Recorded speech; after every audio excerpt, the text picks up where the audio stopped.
waanu diidnay oo aanan aqbalayn oo aanan yeelayn dadka qaar baa laga yaabay inay yiraahdaan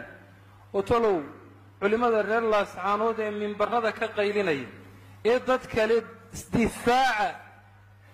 miyaanay culimo ahayn sidaas aanu culimo ku noo sharcigu nafaraya inaanu dadka iyaga nidhaano culmiye isdifaaca ceerigaabo muddadan dambe colaad baa ka socotay colaadda ceerigaabo ka socotay waxay soo bilaabantay dagaalkii magaalada laascaanood markii uu dhammaaday muddo kadib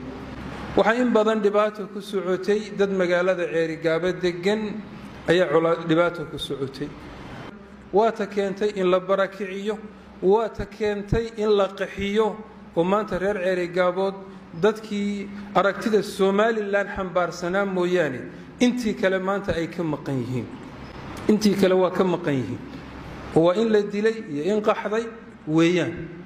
ceerigaabo sida amnigeed iyo nabadgelyadeedu uu ku iman karayo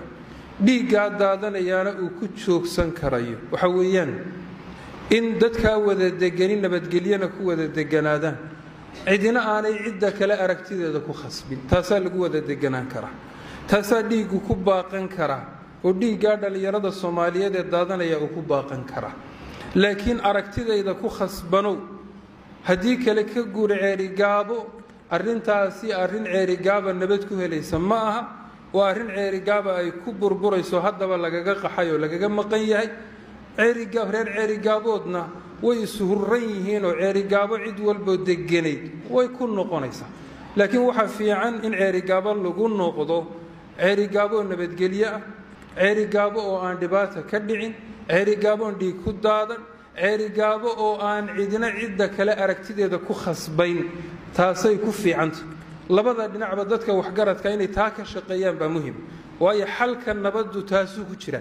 inaan qolana qolada kale aragtideeda ku khasbin magaalada la wada deganaado nabadna ay haato taasa nabadgelyo ku imanaysa laakiin aragtideedaad ku khasban tahay nabadgelyo ku iman mayso culimada halka joogta taasa la rabaa inay ka shaqeeyaan waxgaradka xagga kala jooga taasa la rabaa inay ka shaqeeyaan waxgaradka halkan jooga taasa la rabaa inay ka shaqeeyaan